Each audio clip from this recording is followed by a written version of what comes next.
Hey guys, this is Allison from Allykatkreations. How are you? I'm hanging in. Please hit that like, share, and subscribe if you haven't done so already. It helps me out big time. I made it to May. Will I make it to June? Let's see. If you have it within you to give me a love donation, that'd be very appreciated. Times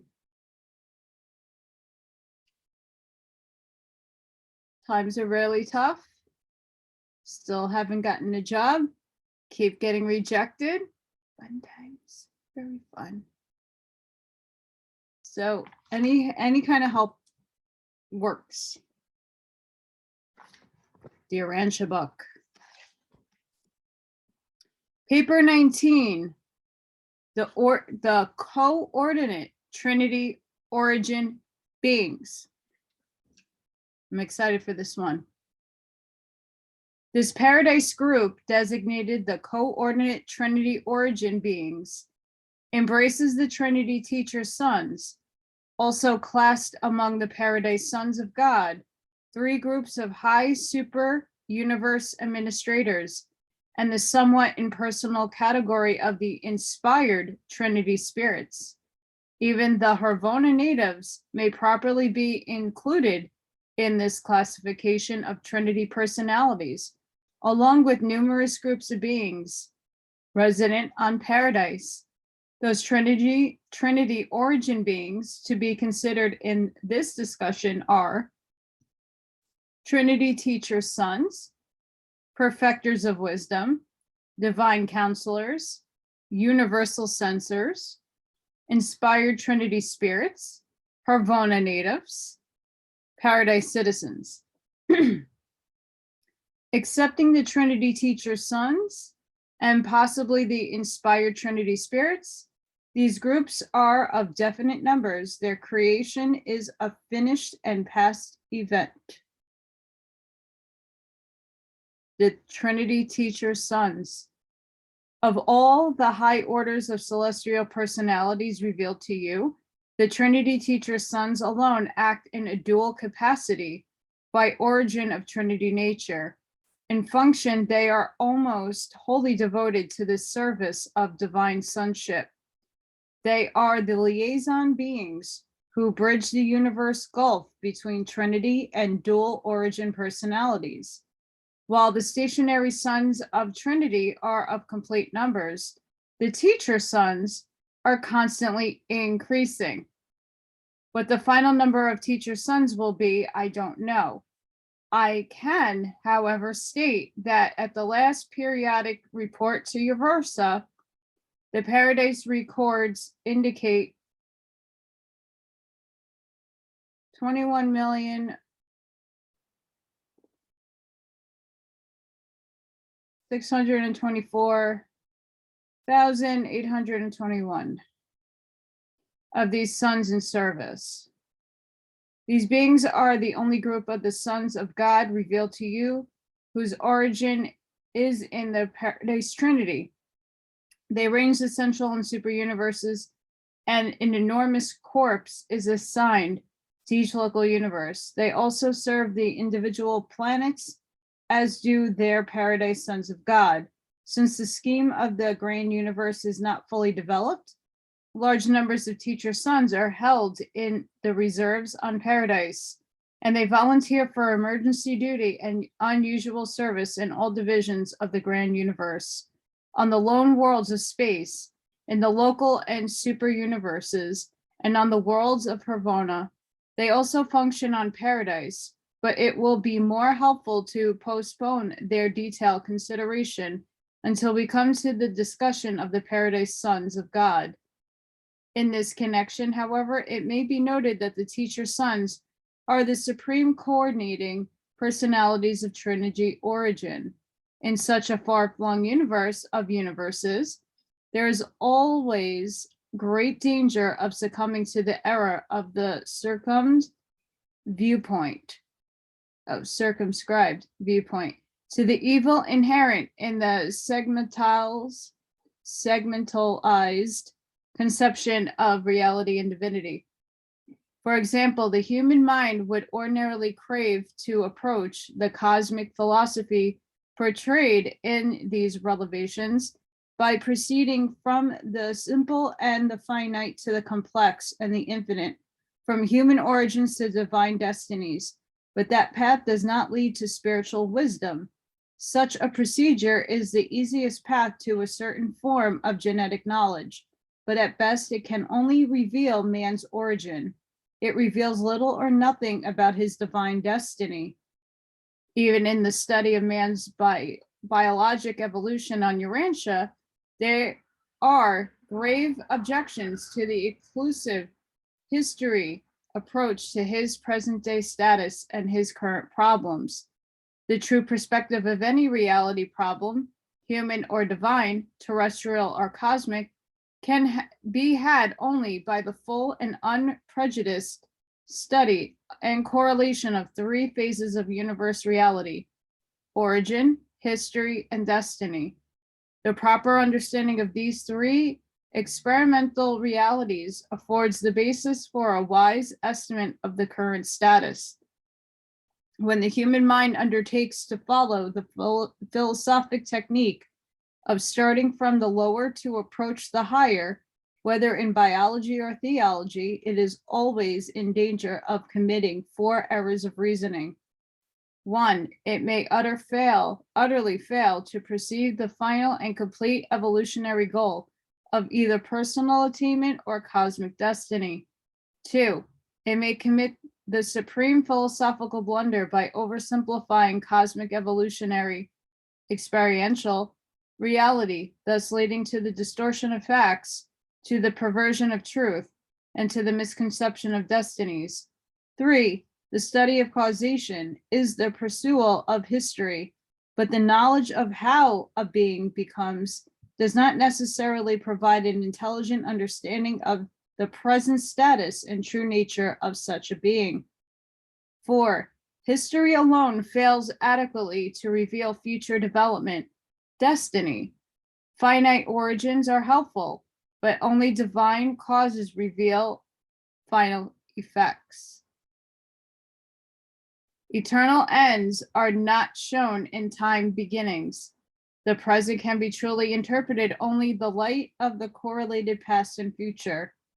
Therefore, because of these and for still other reasons, do we employ the technique of approaching man and his planetary problems by embarkation on the time-space journey from the infinite, eternal, and divine paradise source and center of all personality reality in all cosmic existence.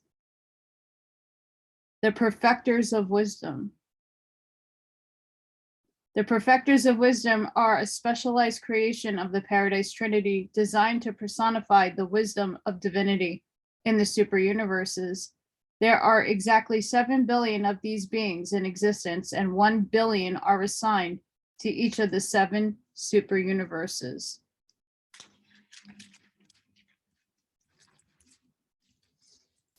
In common with their coordinators, the divine counselors and the universal censors, the perfecters of wisdom pass through the wisdom of the paradise of Harvona, and except for Divinington of the Father's paradise spheres.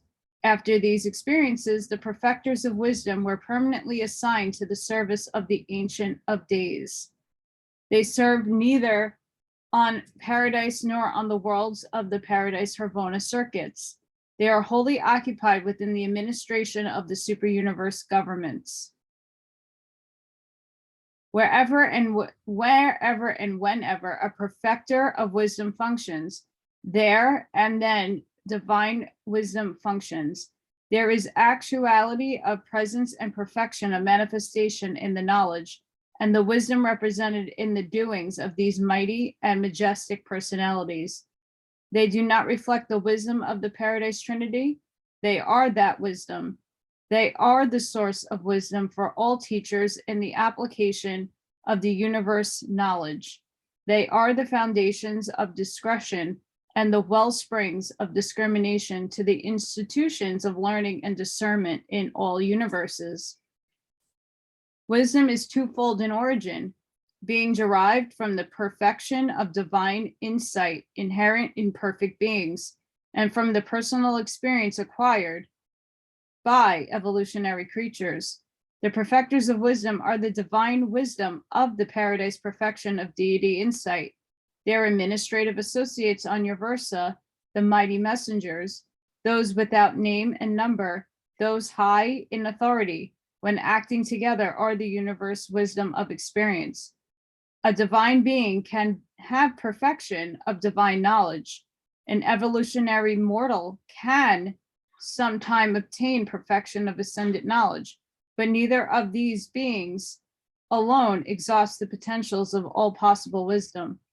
Accordingly, whenever in conduct of the super universe, it is desired to achieve the maximum administrative wisdom, these perfecters of the wisdom of divine insight are always associated with those ascendant personalities who have come up to the high responsibilities of super universe authority through the experimental tribulations of evolutionary progress.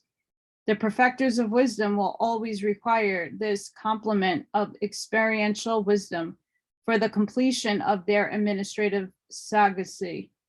But it has been postulated that a high and hereto unobtained level of wisdom may possibly be achieved by the paradise finaliters after they are sometime inducted into the seventh stage of spirit existence. If this interference is correct, then would such perfected beings of evolutionary ascent undoubtedly become the most effective universe administrators, even to be known in all creation. I believe that such a high density of finaliters. The versatility of the perfecters of wisdom enables them to participate in practically all the celestial services of the ascending creatures. The perfecters of wisdom and my order of personality, the divine counselors, together with the universal censors, constitute the highest orders of beings who may and do engage in the work of revealing truth to the individual planets and systems, whether in their early epochs or when settled in light and life. From time to time, we all make contact with service of the ascending mortals from an initial life plant on up through a local universe and the super universe, particularly the latter. The universal censors. There are exactly 8 billion universal censors in existence. These unique beings are the judgment of deity. They are not merely reflective of the decisions of the perfection. They are the judgment of the paradise trinity. Even the ancients of days do not sit in judgment except in association with the universal censors. One censor is commissioned on each of the billion worlds of the central universe, being attached to the planetary administration of the resident eternal of days. Neither perfecters of wisdom nor divine counselors are thus permittedly attached to the Harvona administrations, nor do we altogether understand why universal censors are stationed in the central universe. Their present activities hardly account for their assignment in Harvona, and we therefore suspect that they are there in anticipation of the needs of some future universe age in which the Harvona population may partially change. 1 billion censors are assigned to each of the 7 super universes, both in an individual capacity and in association with the perfecters of wisdom and divine counselors. They operate throughout all divisions of the 7 super universes. Thus, the censors act on all levels of the grand universe, from the perfect worlds of Harvona to the councils of the system sovereigns, and they are organic part of the dispensational adjunctations of evolutionary worlds. Whenever and wherever the universal censor is present, then and there is the judgment of deity. And since the censors always render their verdicts in liaison with perfecters of wisdom and divine counselors, such decisions embrace the united wisdom, counsel, and judgment of the Paradise Trinity.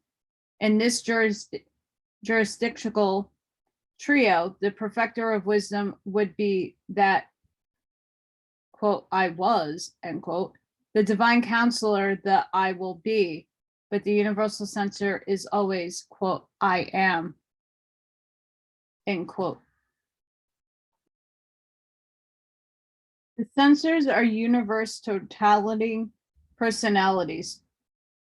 When 1,000 witnesses have given testimony, or 1,000,000, when the voice of wisdom has spoken and the counsel of divinity has recorded, when the testimony of ascendant perfection has been added, then the censor functions, and there is immediately revealed an unerring and divine totaling of all that has transpired, and such a disclosure represents the divine conclusion, the sum and substance of a final and perfect decision. Therefore, when a censor has spoken, no one else may speak, for the censor has depicted the true and unmistakable total of all that has gone before. When he speaks, there is no appeal. Most fully do I understand the operation of the mind of a perfecter of wisdom, but I certainly do not fully comprehend the working of the adjudicating mind of universal censor. It appears to me that the censors formulate new meanings and originate new values from the association of the facts, truths, and findings presented to them in the course of an investigation of universe affairs. It seems probable that the universe censors are able to bring forth original interpretations of the combined perfect creator insight and the perfected creature experience. This association of paradise perfection and universe experience undoubtedly eventuates a new value in its ultimates. But this is not the end of our difficulties regarding the work of the minds of the universal censors. Having made due allowances for all that we know or conjecture after the functioning of a censor in any given universe situation, we find that they are still unable to predict decisions or to forecast verdicts. We very accurately determine the probable results of the association of creator attitude and creature experience, but such conclusions are not always accurate forecasts of censor disclosures. It seems like that the censors are in some manner in liaison with the deity absolute. We are otherwise unable to explain many of their decisions and rulings.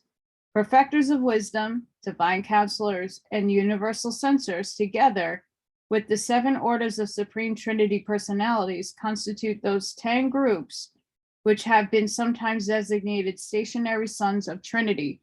Together they are comprised the grand corps of Trinity administrators, rulers, executives, advisors, counselors, and judges. Their numbers slightly exceed 37 billion. 2,070,000,000 are stationed in the central universe and just over 5 billion in each superuniverse. It is very difficult to portray the functional limits of the stationary sons of the Trinity. It would be incorrect to state that their acts are finite limited, but for there are transactions the superuniverse record which indicate otherwise. They act on any level of universe administration or adjudication that may be required by time-space conditions, and that pertains to the past, present, and future evolution of Master Universe. Inspired Trinity Spirits. I'll be able to tell you very little concerning the inspired Trinity Spirits, for they are one of the few holy secret orders of beings in existence. Secret, no doubt, because it is impossible for them to reveal themselves, even to those of us whose origin is so near the source of their creation.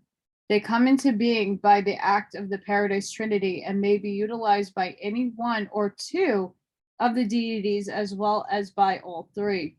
We do not know whether these spirits are of completed numbers or are constantly increasing, but we incline to the belief that their number is not fixed.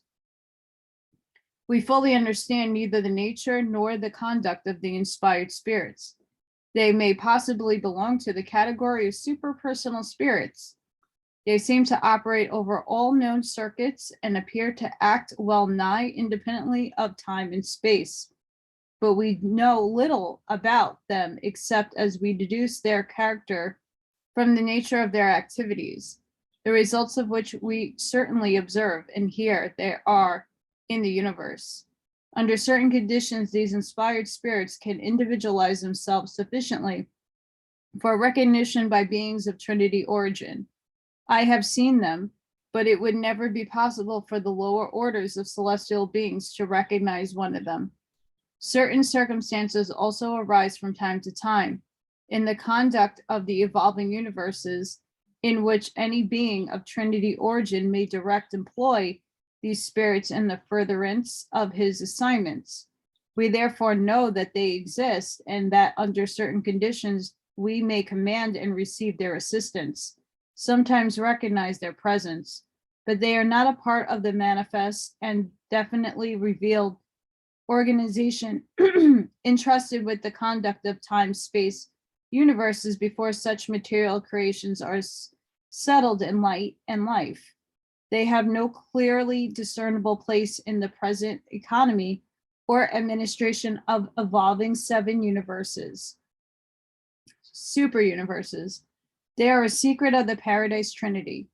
The Melchizedeks of Nebadon teach that inspired Trinity spirits are destined sometime in the eternal future to function in the to function in the places of solitary messengers whose ranks are slowly but certainly being depleted by their assignment as associates of certain types of Trinitized sons. The inspired spirits are the solitary spirits of the universe of universes. As spirits, they are very much like the solitary messengers, except that the latter are distinct personalities. We obtain much of our knowledge of the inspired spirits from the solitary messengers, who detect their nearness by virtue of an inherent sensitivity to the presence of the inspired spirits, which functions just as unfailingly as a magnetic needle point to the magnetic pole. When a solitary messenger is near an inspired Trinity spirit, he is conscious of a qualitative indication of such a divine presence and also of a very definite qualitative registration, which enables him actually to know the classification or number of the spirit presence or presences. I may relate a further interesting fact. When a solitary messenger is on a planet whose inhabitants are indwelt by thought adjusters, as on Urantia, he is aware of a qualitative excitation in his detection sensitivity to spirit presence. In such instances, there is no qualitative excitation, only a qualitative agitation. When on a planet to which adjusters do not come, contact with the natives does not produce any such reaction. This suggests that thought adjusters are in some manner related to or in connection with the inspired spirits of the Paradise Trinity. In some way, they may possibly be associated in certain phases of their work, but we do not really know. They both originate near the center and source of all things, but they are not the same order of being. Thought adjusters spring from the Father alone. Inspired spirits are the offspring of the Paradise Trinity. The inspired spirits do not apparently belong to the evolutionary scheme of the individual planets or universes, and yet they seem to be almost everywhere. Even as I engage in the formulation of this statement, my associated solitary messengers' personal sensitivity to the presence of this order of spirit indicates that there is with us at this very moment, not over 25 feet away, a spirit of the inspired order and of third volume of power presence. The third volume of power presence suggests to us the probability that 3 inspired spirits are functioning in liaison. Of more than 12 orders of beings associated with me at this time, the solitary messenger is the only one aware of the presence of these mysterious entities of the Trinity. And further, while we are thus appraised of the nearness of these divine spirits, We are equally ignorant of their mission. We really do not know whether they are merely interested observers or of our doings, or whether they are, in some manner unknown to us, actually contributing to the success of our undertaking. We know that the Trinity teacher sons are devoted to the conscious enlightenment of universe creatures. I have arrived at the settled conclusion that the inspired Trinity spirits, by superconscious techniques, are also functioning as teachers of this realm. I am persuaded that there is a vast body of essential spiritual knowledge, truth indispensable to high spiritual attainment, which cannot be consciously received. Self-consciousness would effectively jeopardize the certainty of reception. If we are right in this concept, and my entire order of being shares it, it may be the mission of these inspired spirits to overcome the difficulty to bridge this gap in the universal scheme of moral enlightenment and spiritual advancement. We think that these two types of Trinity origin teachers effect some kind of liaison in their activities, but we do not really know.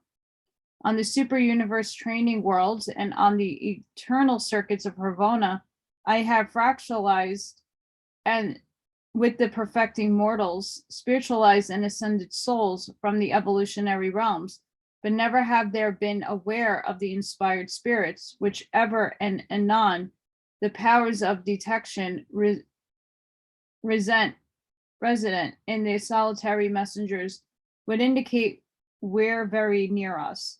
I have freely conversed with the orders of the sons of God, high and low, and they likewise are unconscious of the admonitions of inspired Trinity spirits. They can and do look back in their experiences and recount happenings which are difficult to explain in the action of such spirits.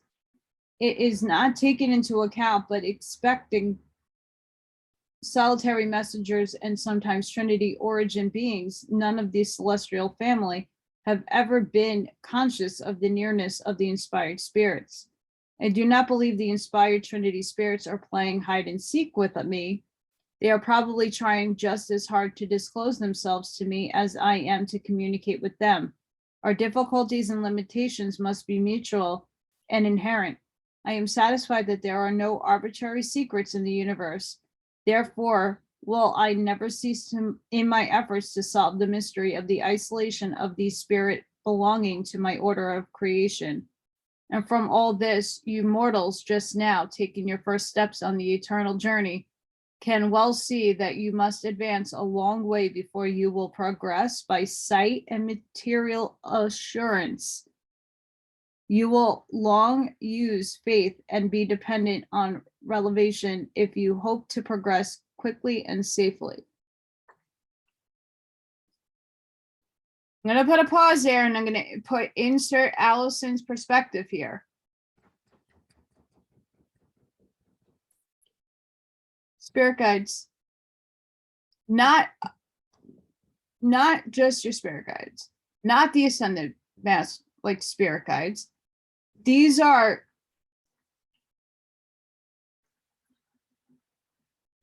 up there. And what's interesting with this is the medium disclosed several of these, not these not necessarily these guys, but the ones dispatching the information to help awaken us. So I do believe these beings that are being hidden are somehow dispersing knowledge and information down to the Ascended Masters,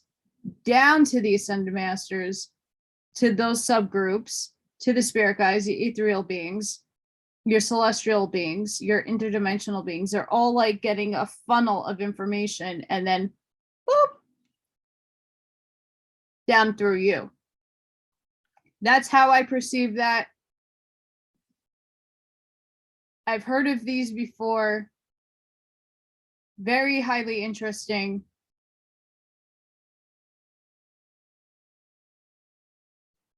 And even if you don't interpret it that way, that's fine. that this is what I'm getting, a relay of information right now. So yeah. Welcome to the Great Awakening. Havana natives. The Havana natives are the direct creation of the Paradise Trinity, and their number is beyond the concept of your circumscribed minds. Neither is it possible for Urantians to conceive of the inherent endowments of such divinely perfect creatures as these, the Trinity-Origin races of the external universe. You can never truly envisage these glorious creatures, and you must await your arrival in Havana, when you can greet them as your spirit comrades. During your long sojourn on the billion worlds of Havana culture, you will develop an eternal friendship for these superb beings. And how deep is that friendship which grows up between the lowest personal creature from the worlds of space and these high personal beings native to the perfect spheres of the universe, of the central universe. Ascending mortals, in their long and loving association with the Havana natives, do much to compensate for the spiritual impoverishment of the earlier stages of mortal progression. At the same time, though, their contacts with ascending pilgrims, the Havaniers, gain an experience which to no small extent overcomes the experimental handicap of having always lived a life of divine perfection. The good to both ascending mortal and Havana native is great and mutual. Pause and injecting my input here. This is where I think this is the spirit guides. Havana natives, like all other Trinity-Origin personalities, are projected in divine perfection. And as with other Trinity-Origin personalities, the passing of time may add to their stores of experimental endowments. But unlike the stationary sons of the Trinity, Havaniers may evolve in status, may have an unrevealed future eternity destiny. Yep, spirit guides. This is illustrated by those Havaniers who surface fractalize capacity for fusion with non-adjuster father fragment, and so qualify for the membership in the mortal corpse of the finality. And there are other finaliter corpse open to these natives of the central universe. I'm getting a sign of yes from upstairs. The status evolution of Havana natives has occasioned much speculation on Uversa, since they are constantly filtering into several paradise corps of the finality, and since no more are being created, it is apparent that the number of natives remaining in Havana is constantly diminishing. The ultimate consequences of these transactions have never been revealed to us, but we do not believe that Havana will ever be entirely depleted of its natives. We have entertained the theory that Havaniers will possibly cease entering the finaliter corps sometime during the ages of the successive creations of the outer space levels. We have also entertained the thought that in these subsequent universe ages, the central universe may be peopled by a mixed group of resident beings, citizenship consisting only in part of the original Havana natives. We do not know what order or type of creature may thus destined to residential status in the future Havana, but we have thought of 1, the Urantia, who are at present the permanent citizens of the local universe constellations.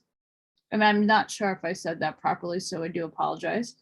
2, future types of mortals who may be born on the inhabited spheres of the super universes in the flowering of the ages of light and life. 3, the incoming spiritual aristocracy of successive outer universes. We know that the Havana of the previous universe age was somewhat different from the Havana of the present age. We deem it no more than reasonable to assume that we are now witnessing those slow changes in the central universe, that are anticipatory of the ages to come.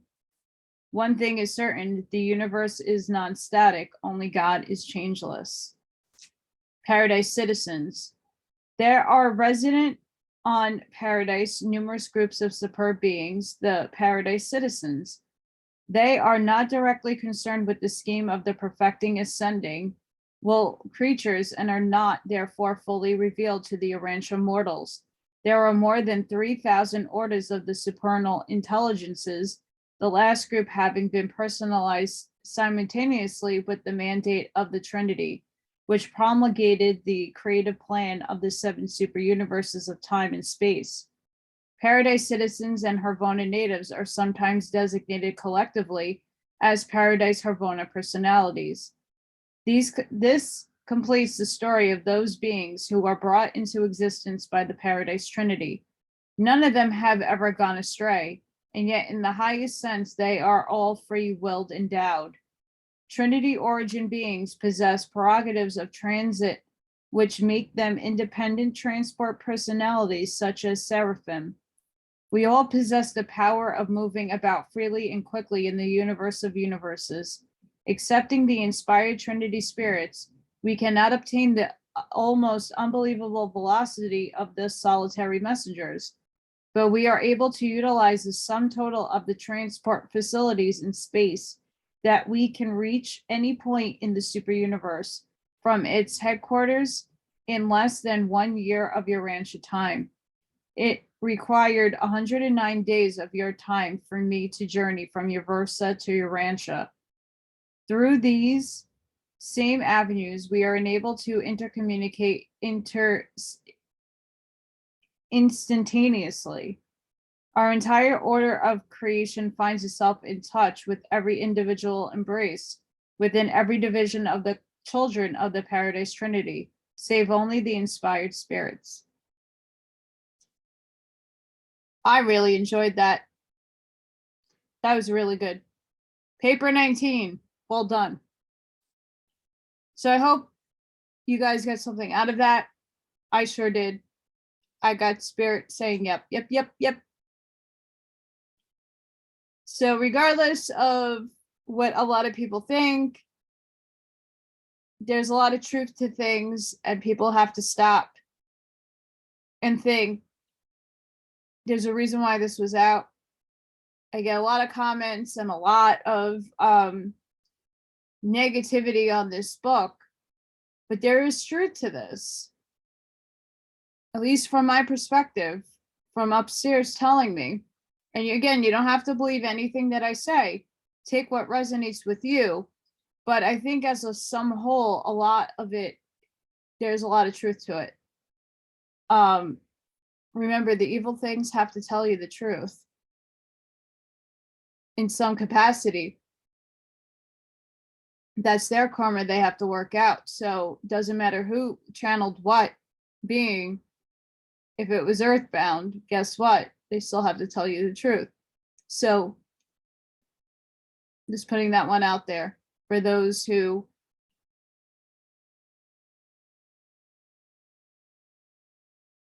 have dispute with the book. Again, this opens up people's brains. It gets people critically thinking. It brings another idea to the table that a lot of people haven't heard of before. And again, it's what you resonate, not what someone else tells you. There are many channels who I don't side with or resonate with their messages. I don't take it. I leave it. That's the perfection and beauty of free will. Take what calls and sings in your heart and drop what doesn't. So with that, sending each and every one of you love and light. I hope you guys have a wonderful day, night, evening, wherever you are. My prayers are for everybody in Lockett, Texas, and other parts of Texas that was hit last night by very devastating tornadoes. Everybody in the path today in the next 6 days, my prayers are with you. Please be safe, be weather aware. This weather weenie is always watching the weather. Urantia. We're getting there, guys. Getting through it. Until the next one, I'll see you on the next one. Bye, guys.